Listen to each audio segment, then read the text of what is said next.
did you first grow curious about the paranormal? Dare you dig deeper? You are listening to House of Asher.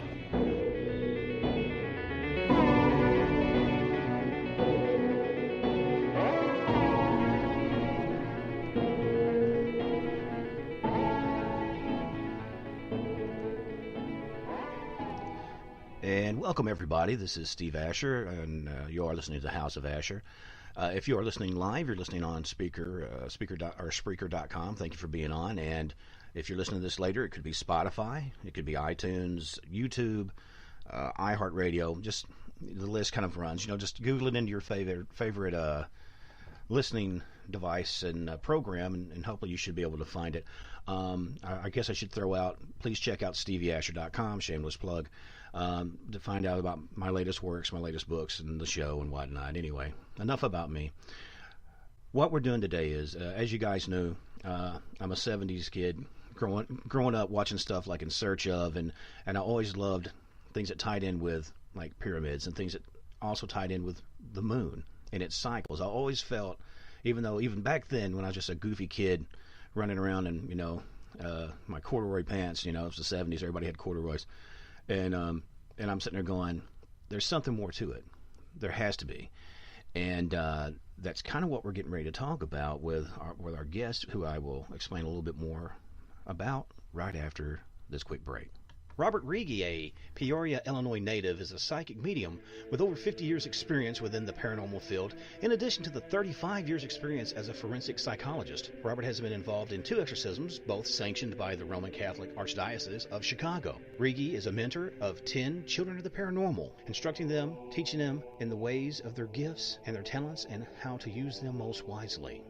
Robert volunteers at a hospice, ministering to the children and their families, seeing to their needs. He assists these young children in their transition from this earthly dimension to the heavenly dimension. Mr. Rigi's mantra is, we are all spiritual beings in a physical body. Robert Rigi talks to the children about the angels that are always around them in times of need. All of the services he does are always free of charge. Robert is available for both public and private events. He has given many readings in person as well as over the telephone. Mr. Rigi has been on many podcasts, such as House of Asher, Trapper John Touched by Heaven, as well as several programs in the United Kingdom. If you need any assistance or information concerning anything paranormal, he urges you to please contact him at 309-213-0325.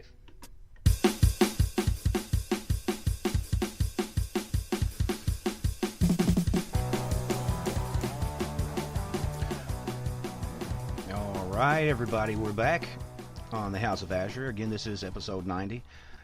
Getting really close to that 100 mark, and I'm very, very, very proud of the people that we've been able to get on here, and humbled, because like I said, it's a kind of a local show, but we've been very lucky to have some really great people, and today's guest is no exception. Our guest is Mr. John Shaughnessy. I need to do a quick intro. Author, inventor, engineer, lecturer, visionary, and researcher. Studies lost theoretical. Let's try it again. Take 2. Lost theoretical physics, and it says we are the aliens. A Belmont, Massachusetts local. John, welcome to the show. I appreciate having you on. My pleasure to be here, Steve. Thanks for inviting me on. We can plow through some of these interesting topics together and trying to make some sense of it all. Absolutely. I grew up, I was like a big, like Silver Age, Golden Age comic kid. And so everything kind of goes back to comics, the Night Stalker, In Search Of, all that stuff, that formative age thing, that thing that kind of clicked on in my head. Were you always curious about this, or did something happen, or some experience that triggered this interest in researching this sort of thing? Yeah, I think I've always been, I had a childhood injury, and all of a sudden I became a little bit more psychic, I think, and that kind of spurred on a lot of interest in the paranormal. Like I was doing things, and my friends would get kick out of stuff, and I was like, well, where's this all coming from? So I started doing research in paranormal, telekinesis, CSP, all the other topics that fall under that title, and and it just lit, lit my head on fire. Really, I was into it, and then a lot of the books coming out back in the '70s with Eric Von Donigan, the Chariots of the Gods, anything on the Bermuda Triangle. I love that type of stuff. I was a firm believer that there was a lot more going on in this world we live in, and multidimensional, and a lot of lost history out there. The more I delved into things, the more questions I got, and be careful what you ask for, right? So I started off getting into the pyramids and trying to logically figure out, like, what are all these pyramids all over the planet doing? Like, what's the big deal? It's got to be more complex than burial site for a pharaoh. The tomb theorists. It just and it seems like there's been a lot of researchers that have come up with some great theories, great research, and helped me formulate a concept that I kind of fell into, and I was exposed to the inner workings, the outer workings of the universe as a teenager. I worked in the planetarium, Boston Museum of Science, and I used to take tickets, see people in the planetarium, and then I'd be in the background running around the outer skin of the planetarium, changing slides during the show on these old Bell and Howell projectors. Oh wow! But but being in that environment, I got the language. We followed up on a lot of the NASA's big space probes going to Mars, and obviously Apollo and all these other things going on, and I got into I fell into the sciences indirectly. I'd be reading dry theoretical physics, Einstein's special relativity, papers, and anything on gravity as a young 20-year-old. So it kind of just you're going through this, and it really doesn't. It's not tangible. You can't talk to too many people about it from where I was, sitting. And so I become a self-taught, whatever you want to call me, a theoretical physicist or an amateur astronomer. I have telescopes and could read the stars and get fascinated with the astrology and all that type of stuff. So I kind of, just fell into a theory on the pyramids one particular day, and I walked into my living room. The TV was left on. This pretty famous physicist, Maki Oku, out of New York. He was going to commercial break, and the last words he said, "We still don't know what these pyramids are for." And so I was doing the dead drop into the lazy boy, and then I had the epiphany. Oh, well, what's on the other side of the Giza Plateau? And I've always had globes around. If you came into my house, there was a globe, and there was multiple globes and star charts and maps and things of that nature. So across the room lay the floor-mounted globe, and I had the thought, and I said, okay, I made the big trudge across the living room, back out of the lazy boy, and I found the Giza Plateau, did a 180-degree turn on the globe, and my finger landed right on the Hawaiian Hotspot. Same approximate latitude, but almost 180 degrees exactly from the Giza Plateau. So with my background in gravity, learning about everything there was to know about gravity, a few days later, a month later, I started, formulating a theory. And then I went out and started to look at other alignments. I said, well, if these two are lining up, we got all these other pyramids around the planet. So I've come to find out, I get, up into the hundreds on large pyramid clusters lining up with volcanic, or dormant volcanoes or super calderas. I said, okay, what's the connection between these two? They're so far apart. It's like, what's going on? How can these things be connected? You're talking 3,000-4,000 miles from each other on different latitudes, but they all came in 180 degrees opposed to each other on the same approximate latitudes, but they were different locations on the planet. So the Pyramid of the Sun complex lined up with the volcano in Mount Sri Lanka, Mount Sigiriya, and that's got an elongated skull for a magma plug, and it's actually got some wild engineering up there. To this day, defies logic. And then the pyramids in China actually line up with the extinct super caldera that makes up the Bermuda Islands. There's actually two extinct super calderas. So again, 180 degrees opposed to each other, same approximate latitude. Those are the three big ones that I put out there. There's obviously larger ones in Central and South America, El Tigre, Elmira, aligned with the Andaman Islands out in the Indian Ocean there, next to the largest subduction zone on the planet. So this all started to come into a magma control technology, leftover terraforming that still is to this day doing some work. And what I came to believe was the moon was an integral part in driving the energy between these two sites, like a volcano and a pyramid. And that was basically pyramids are lensing the gravitational field of the moon and lowering the gravitational field under a volcano that it aligns with, and it either keeps it open or it's dormant at this particular pitch or tilt of the Earth that we're in right now. So essentially, the Hawaiian Hotspot is another thing that defies logic. There's 3 or 4 theories on what causes the Hawaiian Hotspot to be in existence, but none of them really have any mechanics to back it up. Where my theory came in with some mechanics. The gravitational lensing on the pyramid lowers the gravitational field under the Hawaiian Hotspot, and essentially allows this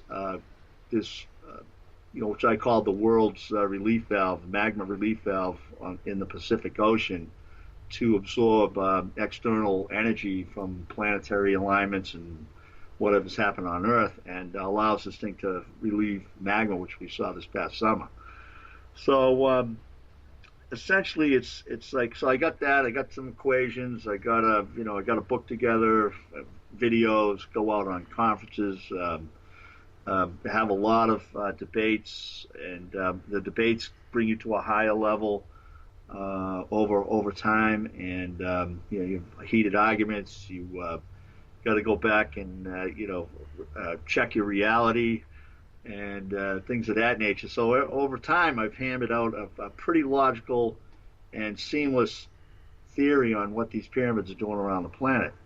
And it's it basically comes to geoengineering, and if you're a planet builder, like this kind of morphs out of looking at this technology, and you have to sometimes sit yourself in the seat of these gods, these planet builders that put this all together, and look through their eyes and try to figure out what is the main challenge that we're up against on this planet to keep it a nice, quiet, peaceful existence that we're so used to.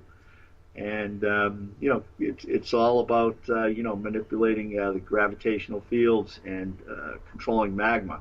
Your natural volcanoes, they build up pressure, they blow up, they kill everything for hundreds of miles around or even further, and then they seal up, and then they don't light off for another 100 or 200 years or 1,000 years. So there's but this technology that I believe is what's going on out there is preventing some of the catastrophic eruptions that could be taking place around the planet, along with tectonic plate slips and massive tsunamis. So we have them on a regular schedule, but if we didn't have this technology on the planet, it'd be a lot more. There'd be a lot more catastrophic damage going on daily, monthly, weekly, and daily. So now we get them maybe once a year or once a decade or something like that. Well, like you were talking about, it does seem like there are correlations between different locations, and it does seem, like you said, it is circular. And the more you step back at it, the more you kind of can see a pattern of that, waxing and waning, to kind of take a quote from you.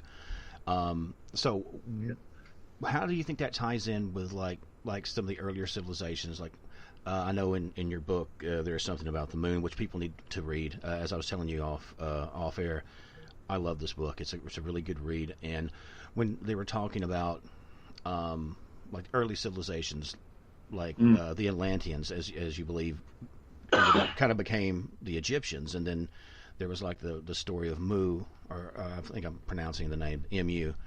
Yes, right. Let's talk about some of the tie-ins and correlations with that. Yeah, it was.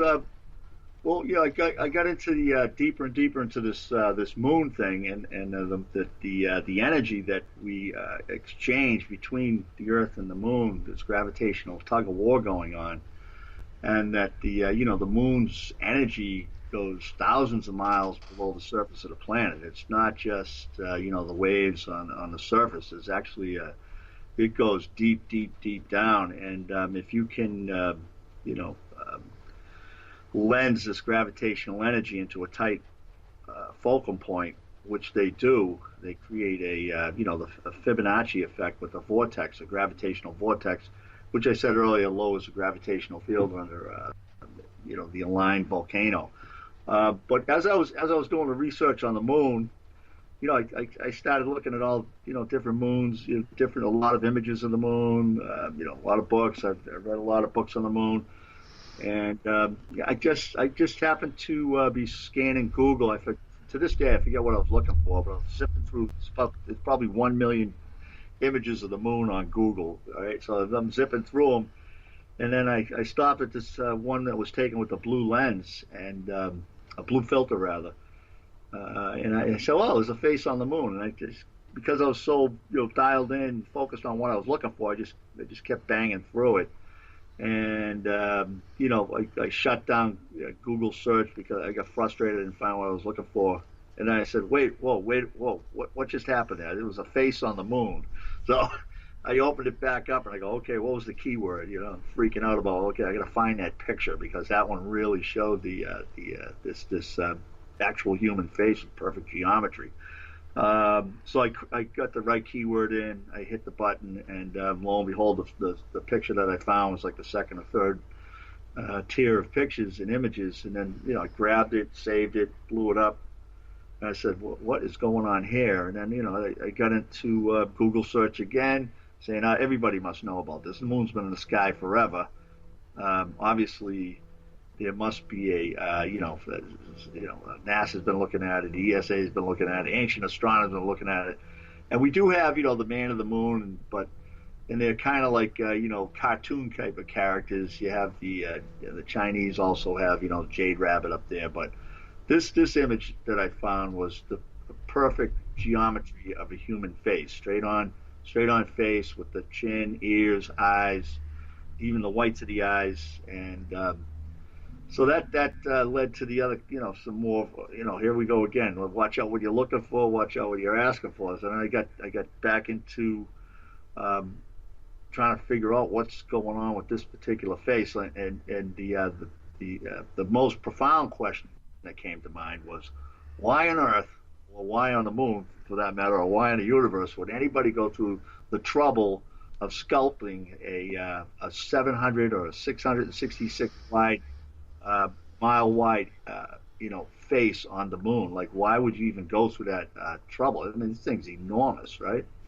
So, and the perfect geometry, the lips, the eyes, like I said, the outer profile of the face. I mean, there's been damage. There's damage up there from meteorite hits, and who knows, maybe bomb hits, because there is the lore of an ancient war in this solar system. So I started to go back into, like you were just talking about, the ancient cultures, Atlantis, Mu, the Aborigines down in, Australia, Central South America, a lot of the ancient religions they now call, there was one particular religion, and they call them pagans, pagan religions. There was one particular religion that I found from the Middle East prior to the Abrahamic religions, was a cult that actually worshipped the five-eyed God on the moon. So I go, okay, we got two eyes here, on this human face. So after looking at it over a period of time, with my co-author Wendy Salter. She really helped out tremendously in bringing a lot of the ancient. She's a real history buff on ancient societies and everything. So she had this a wealth of knowledge, and so she actually was able to, along with me, we were able to make some more discoveries of actually more images on the moon. So everybody sees the claw on the moon, and then there's the lower part of the moon is the Capricorn, the goatfish. So what that led to is like, okay, what's going on here? We got the Tropic of Cancer and the Tropic of Capricorn, which are located on the Earth at 23.5 degrees latitude, which matches 23.5 degree tilt. Mm-hmm. So so as the tilt changes, so don't the actual tropics. They go up and down as the tilt changes over time. So that all being said, we ended up with 3 images on the moon, and then we ended up with a 4th image of the Cobra, which is the top part of the moon, and then we ended up with the Torque, which is the sea, which actually, in my mind, in our mind, actually represents the amount of the different tilts that the Earth goes through in a 26,000 year cycle. Follows the Mayan calendar, and or the precession. Was roughly 26,000 a year clock. Yeah. Well, I know you had said something about, I didn't mean to interrupt, but I know you'd mentioned that like the calendars, like the lunar calendars, were the oldest calendars, as I understand, that we had. And because, like you said, it did go in succession in lockstep with the cycles of the moon and the changing of the months and the years.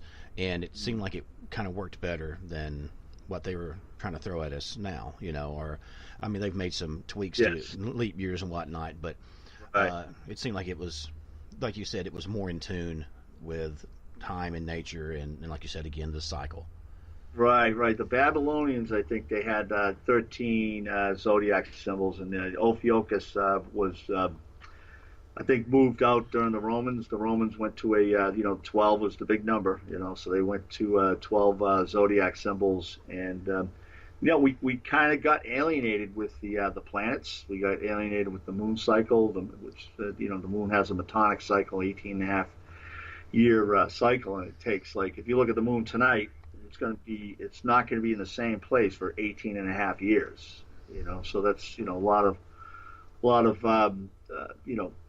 really technologically precise alignments that happen in this metonic cycle. We're halfway through the metonic cycle now, the 18.5 year metonic cycle. It's for whatever reason I've come into these projects, if you will, the moon and the pyramids. I happen to start with the beginning of the metonic cycle, which is in 2011. So right now we're halfway through it. We're at 2019. So it'll be another 9 years before we get to the end of this metonic cycle. So there was always a great, for the ancients, they could predict what kind of summers, winters we would fall into.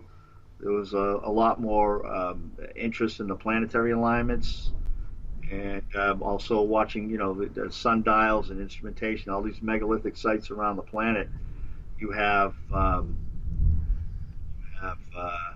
we still on? Yes, we got a little thunder. Yeah, oh, okay. I can see the circle going roundy, thinking this is lost connection. No, we're here. Oh, okay. So you guys get. Yeah, like I said, we're getting a little heavy rains out here. Well, this is good feedback. Nature's on our side. Like clap. Yeah. So what happened? Put all these images together. Like, well, it's got to be memories of stories, but these symbols actually mean. Look back at all these ancient cultures and started to tease out some of the information that was just barely alive out there. It's almost gone. Sand of time. Excuse me. The Egyptians had, we have stelae, their famous stelae with Akhenaten, Nefertiti and the children, and they're holding up, chalice, so they're holding up, tank, and they're looking up at the this round circular image, and each one of the rays coming down, one of the stars thinks 28 rays, which is 28, days in the lunar cycle per month. 28.322 is the count, I believe. But anyway, so you have at the end of each one of those rays, you have the claw, and the claw is a big symbol on the moon. So you get the Tropic of Cancer imagery there, and a lot of people have misappropriated their understanding of the stele by misunderstood it as the sun. It's not the sun, it's the moon. And right at 6 o'clock is the cobra. And what's on the moon? You have a cobra head, 2 eyes. And when we go through these profound tilts on Earth, that cobra, which is now at like 1 o'clock on the moon, when we go into different tilts, that cobra will actually be down at 6 o'clock. And it'll rock back and forth from, say, 4 o'clock to 8 o'clock over a period of thousands of years. And in the book, we think that Akhenaten is the last timekeeper of this lost technology, that the moon essentially is another clock. It's a feedback of where we are in these large cycles. So in the ancient days, you would go down to the ocean and watch the moon come up at a full moon. You could see these images with the naked eye, minus the chemtrails today. They're blurring everything. Not to go off topic, but you can see it. You can see it with a cheap pair of binoculars. You don't want to zoom in too tight on it because you miss the whole thing. Right. You want to be, just look at it like maybe a 10 by 50 pair of binoculars or something like that, and you can actually look into the eye of, which we believe is Khonsu. And Egyptian lore, stories, history, come down to the creator god Amun, who gave the moon to Khonsu to drive. And drive is what he's doing. He's driving the moon. And we believe that this image up there. There are some busts, some steles, carvings of Khonsu, and the face really does look like his. All right. Well, John, tell you what, this is a good break point. And what we're going to do real quick, we're going to take a commercial break, and when we get back, we're going to dig more into this, and also how the influence of the cobra affected the descendants of the Atlanteans when they became the Egyptians. So stick around, don't go anywhere. We'll be right back. Robert Rigi, a Peoria, Illinois native, is a psychic medium with over 50 years' experience within the paranormal field, in addition to the 35 years' experience as a forensic psychologist. Robert has been involved in 2 exorcisms, both sanctioned by the Roman Catholic Archdiocese of Chicago. Rigi is a mentor of 10 children of the paranormal, instructing them, teaching them in the ways of their gifts and their talents and how to use them most wisely. Robert volunteers at a hospice, ministering to the children and their families, seeing to their needs. He assists these young children in their transition from this earthly dimension to the heavenly dimension. Mr. Rigi's mantra is, we are all spiritual beings in a physical body. Robert Rigi talks to the children about the angels that are always around them in times of need. All of the services he does are always free of charge. Robert is available for both public and private events. He has given many readings in person as well as over the telephone. Mr. Rigi has been on many podcasts, such as House of Asher, Trapper John Touched by Heaven, as well as several programs in the United Kingdom. If you need any assistance or information concerning anything paranormal, he urges you to please contact him at 309-213-0325.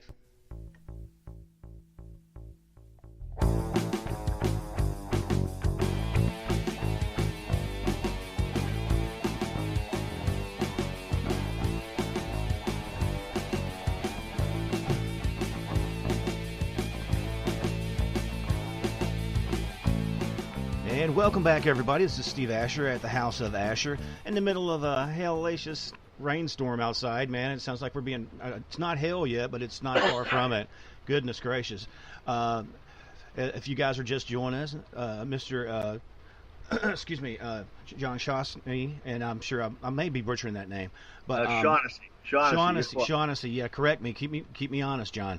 And we're talking about the book. There's something about the moon, and when we left, we were getting ready to get into some stuff on the Atlantean Egyptian bleed over. But I wanted to answer a few things from the chat room. Marjorie, I think that's how you pronounce that, was wanting to know if there were any, I guess, connections with some of the reptilian stories of Native Americans, and that came from this, maybe from old Egypt. And then there was also Carlos who wanted to know, give me just a second, I should have worn my glasses, right? Okay. How does this tie in with things like the Mayans and blood culture? Because I remember reading something about like how certain blood, like menstrual blood, was considered more sacred because it had certain chemicals that it doesn't have. So I'm dropping that in your lap. You run with that. Okay, yeah. The first question, not too sure about the reptilian. I mean, the cobra obviously is a reptilian symbol, and it's big in Egyptian culture, iconography, steles, and there's definitely a tie. I mean, it's on the headdress, so. The cobra has an uncanny ability to focus. They can focus in on things, and we go into an age of cobra, from which we pulled out of the ancient texts, and so I'm glad you brought up the Atlanteans, because that they did come in and they had at the end of the last glacial maximum. Obviously, there's a big melt. They could have been in the Atlantic Ocean on an island, just living the dream with the technology. And then when you get a 300-foot rise in sea level, you got to move. So and I believe they were a global culture, and they were definitely had their hands in on, and they understood this pyramid technology that I'm talking about. And they knew the importance of it. So they did migrate back to Egypt and keep the bloodline alive. So I guess that segues into the bloodline. There is a sacred bloodline to this day. A lot of the secret societies, they honor the bloodlines. They make sure the people with the sacred bloodlines survive in this culture. They're put a notch above everybody else, I believe, and there are people that do think that just moving off into the menstrual cycle, that the moon is a very profound influence on the menstrual cycle, and the endocrine system is definitely affected by the moon cycles. And going back to the ancient cultures, the women knew that the best time to try and get pregnant would be during the full phase of the moon, because that was the strongest ovulating part of the month. Also, the menstruating would be on the opposite side of that cycle would be the menstruating cycle would begin, and that was also part of the moon. So I know today, and it's a lot of women are in sync with the moon's phases, and they menstruate on at the same time with the moon, and they ovulate with the full moon. So that all being said, that the menstrual blood is known to have a lot of very you can say it's like you could it's like a fountain of youth. It'll repair your body and things of that nature. I know a lot of cults believe in that. So I guess you can take it from there. I don't want to get too deep into it, but so there's these traditions and stories come down from the ancients, and a lot of them have been misrepresented or misunderstood and muddied, if you will. They end up muddying the water, because a lot of times we're looking at things through our own eyes of today, which you have to step back and look at the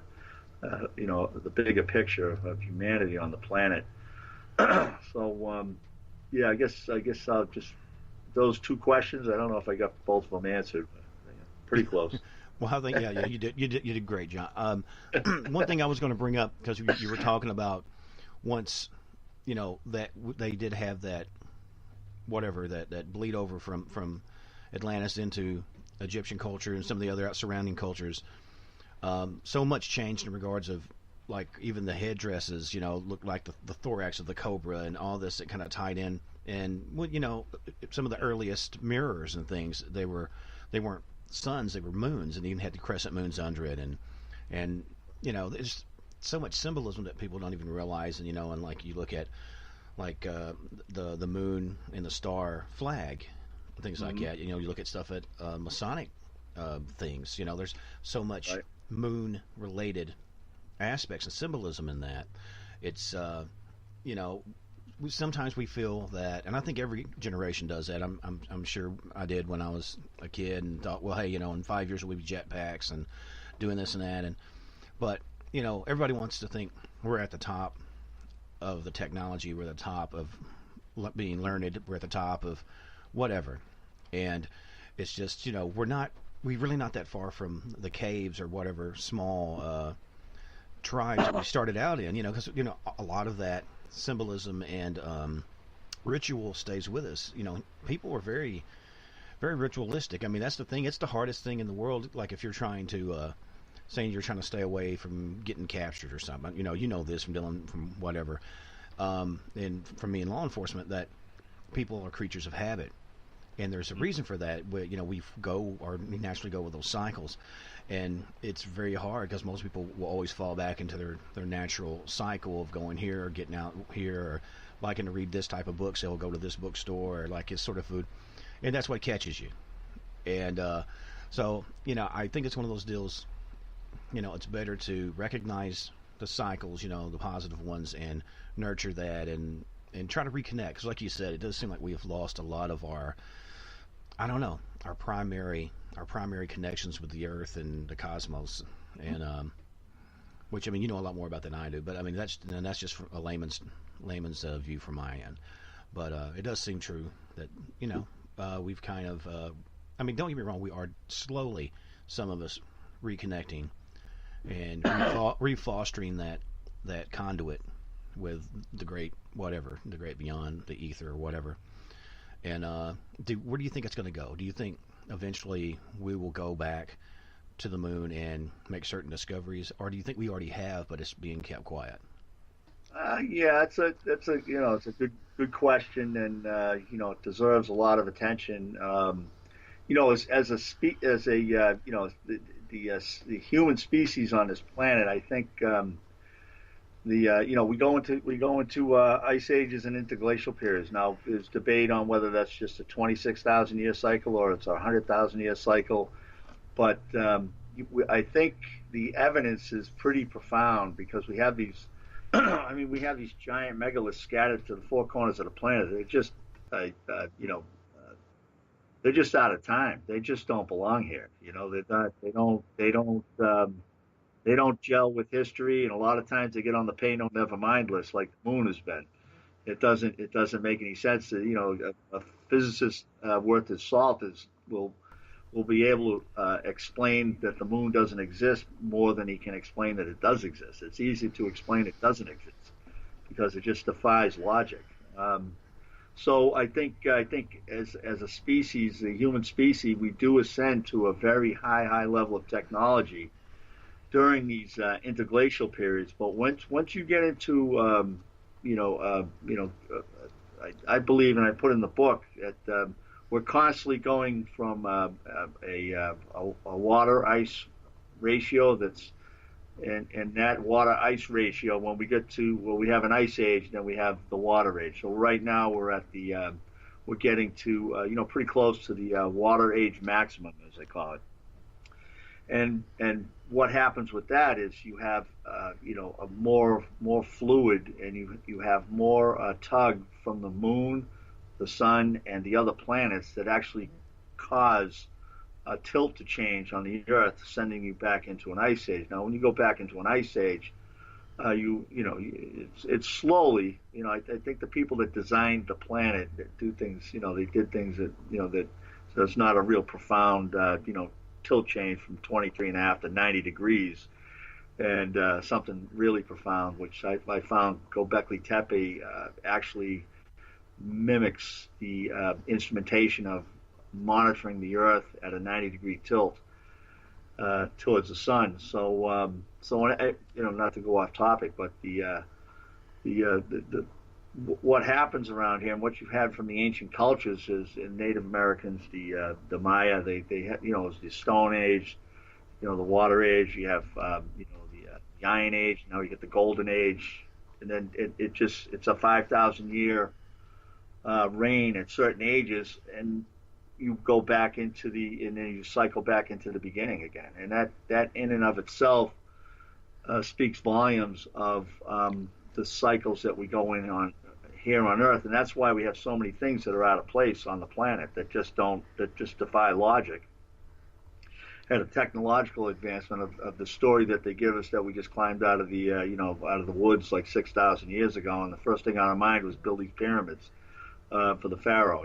So the old story's not doing well anymore. It was good for the first couple of 1,000 years, but it's with the advancement of technological advancements here and technology and understanding and being able to date things and really dial in on what's going on with a lot of these leftover remnants from a higher technology that I think we're at. It behooves us to really step back and address the overall design of this planet is that it must go into an ice age to save itself. Like we're overheating, it's just a part of the process. I mean, it's gone on for hundreds of millions of years. If you look at Michael Cremo's work and other people in his area of expertise, they have remnants around the planet. They found that date back 300 million years, 500 million years ago, that shows modern man was down here. So I think it's good that we come to grips with that as a society and understand that which I think a lot of people are. I mean, we got the seed bank up there in the Arctic Circle. I think it's in the wrong place, to be honest with you. But I mean, at least I do too. It'd be tough chipping down a mile of ice to get the seeds when we come out of an ice age. But it's a learning curve. But you can see there's some forward thinking going on, and little remnants of humanity that they are making appropriate plans to make sure that when we come back, when we get into an ice age, everything's shut down. So you go into hunter-gatherer mode. You're not sitting around the fireplace, pondering the meaning of life. You're out, fighting for food. You're not an agricultural society anymore. You're not an agrarian society anymore. You're hunter-gathering. You're out looking for food because that is, your life is on the line. So you're basically in competition with, the wolves and the foxes hunting for field mice in some places. So it really gets that profound. Right. So. And obviously the smartest will survive. They'll get through it. You have these remnants of ancient underground cities that would house 2,000, 3,000, or 20,000 people. Now these cities will come back into use again because at some point you will have to go underground at certain months of the year to survive, a winter or to survive, a hot summer. Right. So these are all, it's not like it doesn't take like a genius to put all this stuff together. But once you start looking at it and start opening your mind to it, it's like okay, this is what's going on. Now it's not in our lifetime, but you still prepare by passing the story along to the next generation to prepare for a change in environment. So. Right. I think that's some people are doing it, some people not. Well, I mean, like you said, again, it all goes back to cycles, and it's a thing where, don't get me wrong. Do I think that humans affect the Earth adversely in certain situations? Absolutely. Do I think that we are, and I'm doing air quotes, a threat to the planet? There was a comedian, George Carlin. You may have heard of him. Oh, God, yeah. I love George, and he was talking about, he's like, yeah, go ask those people that got killed in that mudslide if they feel like a threat to the planet. I think the planet's going to do what its planets are going to do. Oh yeah. And we either work with the change of the cycle. That's because the people said, well, look, these people, they didn't migrate with the herds, or they didn't do whatever, and they froze to death or they starved to death. Well, that's kind of Darwinism in effect. If you have to change, just in the military, adapt to your surroundings.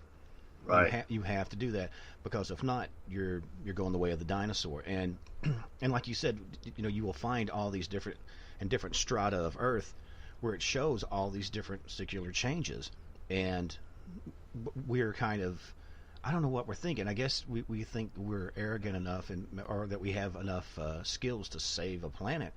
How do you stop a planet from doing what a planet naturally does? You like you said, you adapt or you don't. Let me ask you, before we get too close to the end, one of the things that I read in the book, and was really super interesting to me, was talking about like the wheel, like the three-legged symbol, which most people, if they saw that, they would be used to it more with a four-legged kind of symbol and go, oh, well, that's a Nazi swastika. And I'm like, no, that's a swastika, but it goes way back. Can you touch on that a little bit for people who just aren't in the know? Yeah, I think going out in theoretical physics, that the Earth in and of itself puts out a gravitational symbols, mechanics. It's like a gear. Now, in the interglacial period, with a lot of water on the planet, it's a three-legged gear that interacts with the moon.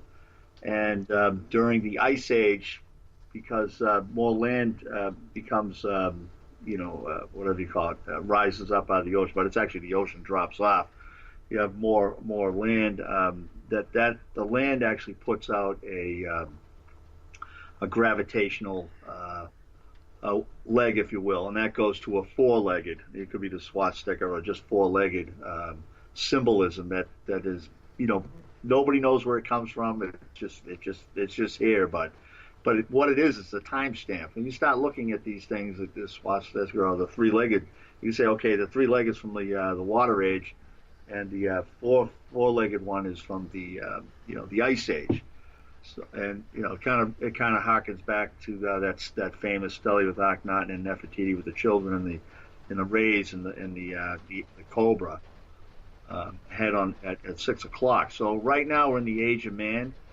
And there's a three-legged signature that the Earth puts out that laps up against the moon, and that there is a correlation between that and the inner planets, and also Jupiter's a big player that eventually will.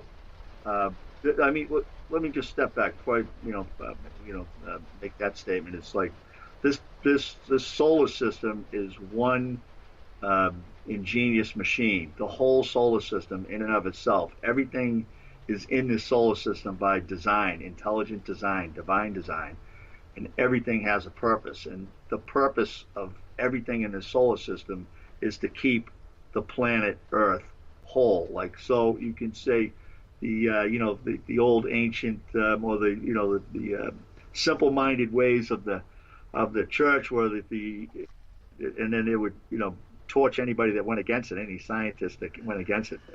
That the Earth is the center of the universe. Well, the Earth is the center of the solar system, as far as the focal point, as everything's concerned. Everything is here to protect the Earth and accentuate life on Earth.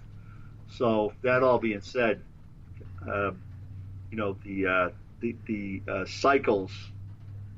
This planet was built with the human mind in mind, and it will shut the planet down and protect itself with ice ages. So the ice age is a good thing, because it stops the human being from doing what it's doing. Sometimes we're going into an interglacial period. We're run by greed and violence, and other times we go into an ice age or an interglacial period, and we're more highly spiritually elevated species, like the Yugas, from India. They talk about the Sanskrits talk about these large ages. There's larger ages that go on.